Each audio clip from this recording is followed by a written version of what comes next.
kunyar annabi nake ji ba zan yi sabo ba saboda ya ce kar a sha giya to ba zan sha giya ba dan ina jin nauyinsa.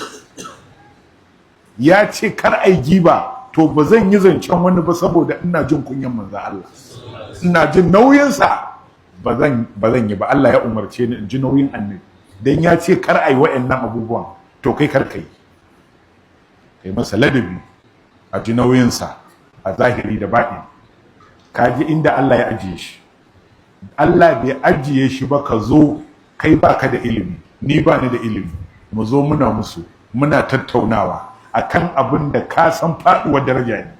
Wannan kowa ya shirya abin da zai gaya wa Allah. Allah ya tsiratar da mu, Allah ya kare mu.